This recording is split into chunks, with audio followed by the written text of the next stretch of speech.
કેમ છો વિદ્યાર્થી મિત્રો? શાસ્ત્રીઝ ઇંગ્લિશ એકેડમીમાં તમારું સ્વાગત છે. હું છું મેહુલ શાસ્ત્રી અને આજે આપણે જોઈશું આર્ટિકલ્સની સ્પેશિયલ ખાલી જગ્યાઓ. કયો નિયમ કઈ રીતે લાગુ પડે છે એ સમજવું ખૂબ જ જરૂરી છે. તો આજે આપણે જોઈશું કે જે બધી વિશેષ અથવા તો એક્સેપ્શનલ એટલે કે સ્પેશિયલ ખાલી જગ્યાઓ હોય છે એમાં કયો નિયમ કઈ રીતે એપ્લાય થાય અને શું જવાબ આવી શકે. તો ચાલો આગળ વધીએ.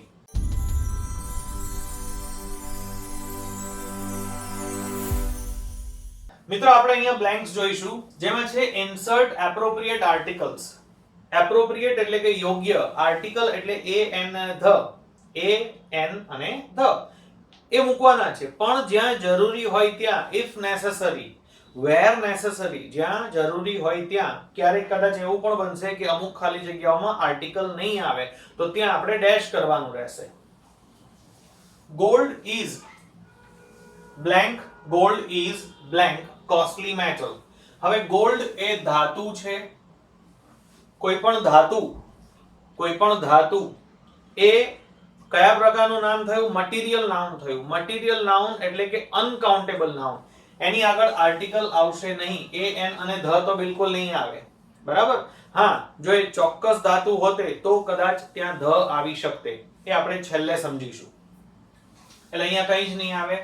ગોલ્ડ ઇઝ, હવે મેટલ માટે આપણે આર્ટિકલ એ લખી શકીએ છીએ.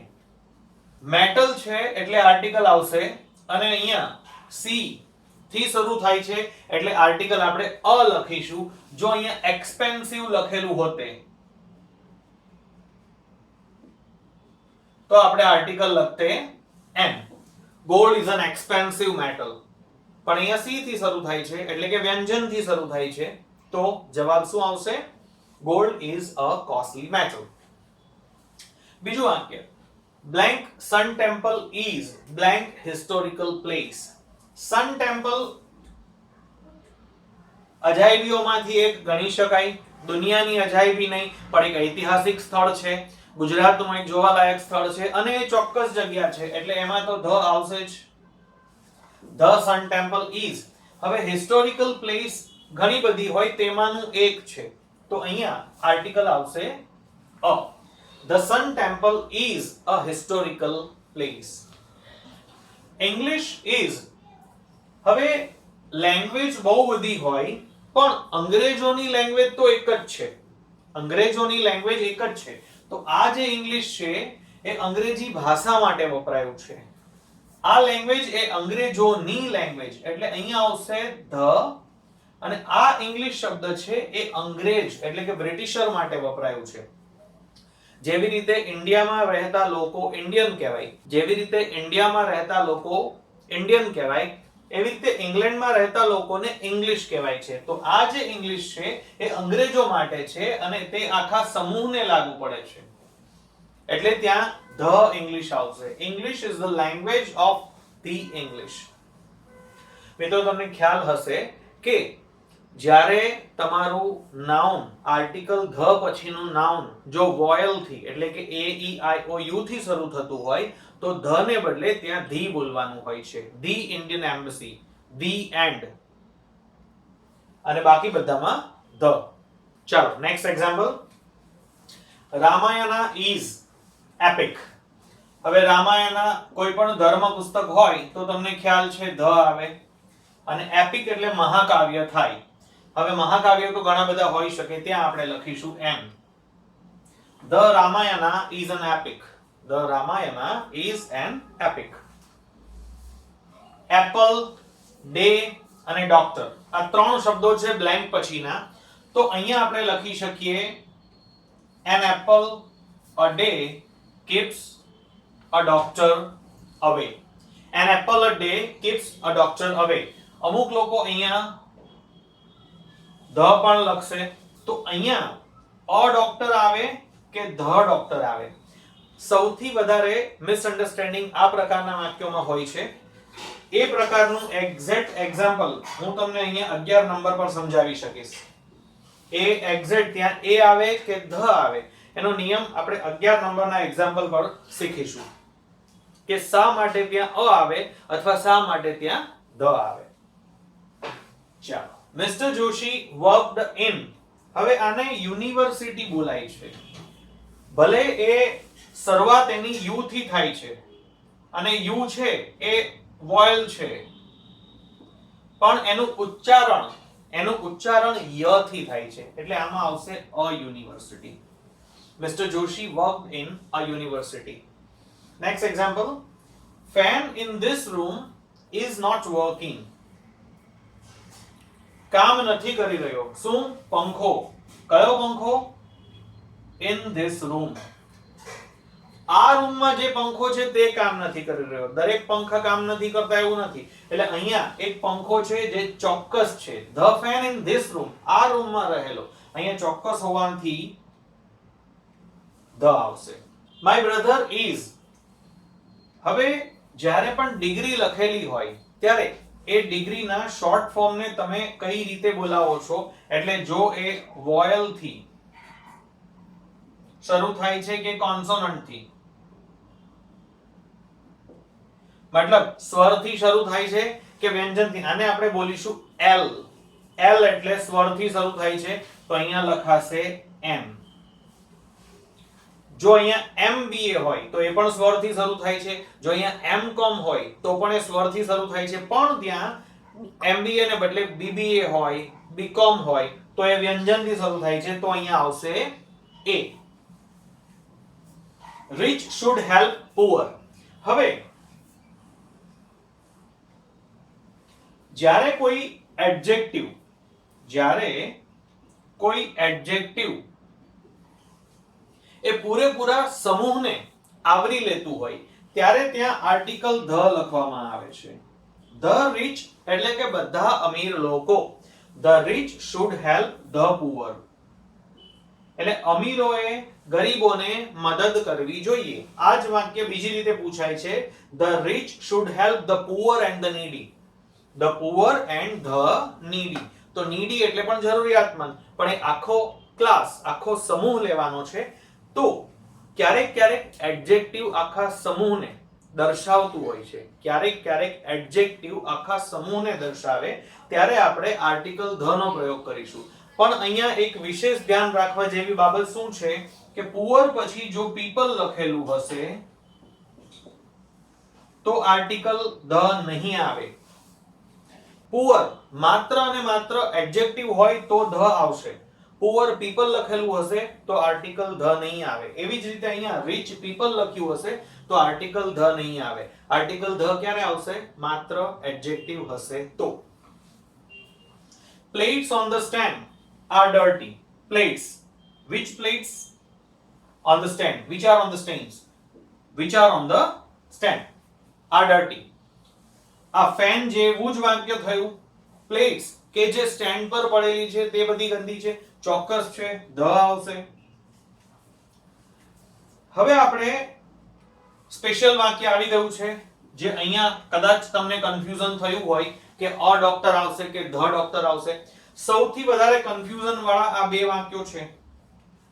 સૌથી વધારે કન્ફ્યુઝન વાળા આ બે વાક્યો છે અને આ બંને વાક્યોની અંદર તમારે ખાસ સમજવું પડશે કે કયો જવાબ આવે છે, શા માટે આવે છે. જ્યાં સુધી નાના ધોરણની વાત છે એમાં તમારા શિક્ષકોએ જે જવાબ લખ્યો હોય એ તમે લખી દેશો, તમને સાચું પડી જશે. પણ જો આપણે કોમ્પિટિટિવ એક્ઝામ્સની વાત કરીએ તો ત્યાં તમને નિયમો કઈ રીતે એક્ઝેક્ટલી એપ્લાય થાય એ ખબર પડતી હોવી જોઈએ. સમજો, હવે તમે નિયમ જાણો છો કે જ્યારે આખા સમૂહને કે આખી જાતિને આવરી લેવાની હોય ત્યારે સામાન્ય રીતે આર્ટિકલ ધ વપરાય. એટલે જ્યારે આપણે કોઈ એક ગાયની વાત નથી કરતા, બધી જ ગાયોની વાત કરીએ છીએ, બરાબર? તો ધ કાવ ઇઝ પાછળની ખાલી જગ્યામાં તો અ યુઝફુલ એનિમલ આવશે. The cow is a useful animal. હવે આના જેવી બીજી 3-4 ખાલી જગ્યાઓ છે એ બધી સાંભળી લો અને સમજી લો. The cow is a useful animal. The elephant is a big animal. The dog is a faithful animal. The dog is a loyal animal. તો આ બધી જ ખાલી જગ્યાઓમાં પાછળના વાક્યમાં સામાન્ય રીતે અ અથવા એન એ ફિક્સ છે. A big animal, a loyal animal, a faithful animal. પાછળના વાક્યમાં એ અથવા એન જે નિયમ પ્રમાણે આવતું હશે તે આવતું હશે. નિયમ લાગુ પડે છે અહીં. કાવ તો આપણે આખા સમૂહને જ્યારે સમજવાનું હોય ત્યારે આપણે ધ લખીએ છીએ. પણ યાદ રાખો આ જ નિયમ કેવી રીતે લાગુ પડે છે. જ્યારે તમે આખા સમૂહને લખવાના છો ત્યારે ધ આવે છે, એકદમ સાચી વાત છે. પણ જ્યારે ખાલી જગ્યામાં એ નામનો પ્રયોગ દરેક એવો થતો હોય, અહીંયા કોઈ ચોક્કસ ગાયની વાત નથી કે આખા સમૂહની વાત નહીં થતી. અહીંયા આપણે ઇઝ એકવચન ક્રિયાપદ આપેલું છે, એકવચન ક્રિયાપદ આપેલું છે. અને અહીંયા કાવનો મીનિંગ ધ કાવ અથવા અ કાવ, તમે ગમે તે લખો. કાવનો મીનિંગ ખરેખર લેવાનું છે દરેક ગાય. અ કાવ ઇઝ અ યુઝફુલ એનિમલ. તો દરેક ગાય ઉપયોગી પ્રાણી છે. તો જ્યારે દરેક એવો મીનિંગ લેવાનો હોય ત્યારે ધ નહીં લખતા અ લખવામાં આવે છે. એટલે a dog is a faithful animal, an elephant is a big animal. The નહીં લખાય. ઘણી બધી વાર ધ લખેલું હશે તો સાચું પડશે ડેફિનેટલી, પણ જ્યારે દરેક એવો અર્થ લેવાનો હોય છે, જ્યારે દરેક એવો અર્થ લેવાનો હોય છે ત્યારે અ લખવામાં આવે છે. હવે છે lion is king of jungle. સૌથી પહેલી વસ્તુ, ચોક્કસ જગ્યા હોય અને સામાન્ય રીતે પ્રેપોઝિશન જે આવતું હોય ને એના પછી તો ધ જ આવે. કોઈ વસ્તુ ખૂણામાં પડેલી હોય તો આપણે in the corner જ કહીએ, in a corner ના આવે. ઓકે, આપણે સવારની વાત કરીએ તો in the morning કહીએ, in morning ના આવે. in the afternoon આવે, in afternoon ના આવે. તો ચોક્કસ જગ્યા કે ચોક્કસ સમય હોય ત્યારે ધ જ વપરાય છે. એટલે પાછળની ખાલી જગ્યા આપણી ક્લિયર થઈ ગઈ, ઓફ ધ જંગલ. હવે આપણી પાસે બે વસ્તુ છે, ધ લાયન આવશે કે અ લાયન આવશે. અહીંયા ધ કિંગ આવશે કે અ કિંગ આવશે. એકદમ સમજવાની કોશિશ કરજો. અહીંયા મેં તમને કહ્યું છે કે દરેક એવો મીનિંગ લેવાનો હોય તો આપણે એ લખીએ છીએ. હવે આ એક કહેવત છે, the lion is the king of the jungle. અહીંયા તમે અ લખશો તો પણ ચાલશે, a lion, અને ધ લખશો તો પણ ચાલશે. અહીંયાની જેમ જ છે. ધ કાવ લખો તો પણ ચાલે, અ કાવ લખો તો પણ ચાલે. ઓકે, તો ધ લાયન કે અ લાયન બંને ચાલશે. હવે તમે કહી શકો કે સિંહ તો એક જ હોય ને, સિંહ એક જ પ્રાણી એવું છે કે જેને રાજા ગણવામાં આવે છે. હા, તો ઓકે, પણ દરેક સિંહ રાજા ગણાય છે. આપણને ખબર છે કે દરેક સિંહ રાજા હોતો નથી, પણ દરેક સિંહને રાજા ગણવામાં આવે છે. તો અ લાયન પણ ચાલશે અને ધ લાયન પણ ચાલશે. ઓકે, હવે પાછળના શબ્દમાં અહીંયા ધ આવશે કે અ આવશે? તો અહીંયા ચોક્કસપણે ધ આવશે. ધ શા માટે આવશે? તો અહીંયા ધ શા માટે આવશે? કારણ કે આપણે રાજા, ખરેખર કોઈ સિંહ છે એ રાજા હોતો નથી, આપણે એને રાજા માની લઈએ છીએ. તો જ્યારે કોઈ વ્યક્તિનું બિરુદ અથવા કોઈ વ્યક્તિનું ઉપનામ આપવાનું હોય અથવા કોઈ વ્યક્તિ સાથે કમ્પેરિઝન કરવાની હોય ત્યારે જો આપણે કોઈ વ્યક્તિને ડાયરેક્ટલી, કોઈ વ્યક્તિ કે વસ્તુને ડાયરેક્ટલી જે તે વ્યક્તિ સાથે સાંકળી દેતા હોઈએ ત્યારે ઉપમા આપવા માટે ધ શબ્દનો પ્રયોગ થાય છે. અહીંયા ખરેખર સિંહ રાજા નથી, પણ સિંહને રાજા ગણી લેવો એટલે સિંહને રાજાની ઉપમા આપી દેવી. સિંહને રાજાની ઉપમા આપી દેવી તો એને ધ આર્ટિકલ થી જ લખવું પડે. જેમ કે તમે જાણો છો, અહીંયા મેં એક વાક્ય લખ્યું છે, he is the Sachin of our cricket team. તમે જાણો છો કે સચિન તેંડુલકર, તો આ નામની આગળ, પ્રોપર નાઉનની આગળ આર્ટિકલ ધ ન આવે. પણ જ્યારે આપણે કોઈ વ્યક્તિને સચિનની સાથે સરખામણી કરવાના હોઈએ ત્યારે આપણે કહી શકીએ he is the Sachin Tendulkar of our team. તે અમારી ક્રિકેટ ટીમનો સચિન તેંડુલકર છે. કોઈ વ્યક્તિ સારું ગાતું હોય તમારા ક્લાસરૂમમાં હોય અને તમે કહી શકો કે she is the Lata Mangeshkar of our class. તો તમે જ્યારે કોઈ વ્યક્તિને ડાયરેક્ટલી કોઈ બીજી વ્યક્તિની ઉપમા આપી દો છો સરખામણી કરવા માટે, બીજી કોઈ વ્યક્તિની ઉપમા આપી દઈએ ત્યારે તમારે ધ નો પ્રયોગ કરવો જરૂરી છે. એટલે the lion is, હવે અહીંયા તમે ધ પણ લખી શકો છો અને અ પણ લખી શકો છો. અહીંયા ધ જ આવશે. a lion is the king of the jungle અથવા the lion is the king of the jungle. હવે ત્રણે ત્રણ વખત ધ બોલવામાં ઓડ લાગે છે. ત્રણે ત્રણ વખત ધ બોલવામાં ઓડ લાગે છે. તો એ બધું આપણે નહીં જોવાનું, આપણે માર્ક્સ લેવાના છે, જે સાચું હોય આપણે એ જ જોવાનું છે. Okay, the king of the jungle. હવે આના જેવું બીજું વાક્ય છે, a camel is the sheep of the desert. A camel અથવા ધ કેમલ, અહીંયા બંનેમાંથી કોઈ બી એક ચાલી શકશે. ધ શીપ, શીપ ખરેખર કેમલ એટલે કે ઊંટ એ વહાણ છે નહીં, અને વહાણ ગણી લેવામાં આવે છે. તો એ ફરી પાછું મેં તમને કહ્યું એમ કે એની સરખામણી કરી છે, ડાયરેક્ટલી ઉપમા આપી દેવામાં આવી છે. તો અહીંયા ધ કિંગ જેવી રીતે ઉપમા હતી લાયન માટે, એમ ધ શીપ એ ઉપમા છે કેમલ માટે. A camel is the sheep of the desert. ચાલો, હવે અમુક શબ્દો જ્યારે આવે તો તમારે એને ટ્વિસ્ટ અથવા એના શબ્દો અથવા એના પ્રયોગ પરથી તમારે સમજવું પડશે. દાખલા તરીકે ધ હિન્દુ લખેલું હશે તો એ ન્યૂઝપેપરની વાત હશે. ધ હિન્દુ લખેલું હશે તો એ ન્યૂઝપેપરની વાત હશે. તો ન્યૂઝપેપરના નામ વગેરેની આગળ આર્ટિકલ ધ આવે છે, જે તમે જાણો છો.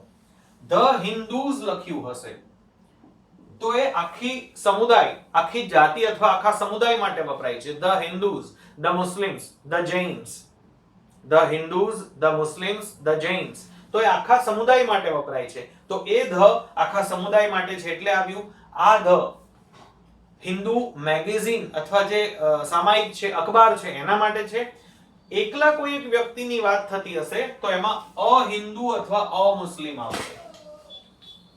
કોઈ એક વ્યક્તિની વાત થતી હશે તો એમાં અહિન્દુ અથવા અમુસ્લિમ આવશે. તમને જે હમણાં સમજાવ્યું એ જ, એમબીએ હોય તો એન આવે અને બીબીએ હોય તો અ આવે. અને આપણે જે ઉપમા એટલે કે સરખામણી કરવાની વાત આવી કે he is the Sachin of our cricket team. સારું મિત્રો, આઈ હોપ તમને વિડીયો પસંદ આવ્યો હશે. જો વિડીયો પસંદ આવ્યો હોય તો પ્લીઝ લાઈક કરો, શેર કરો, કોમેન્ટ જરૂરથી કરજો. Thank you very much.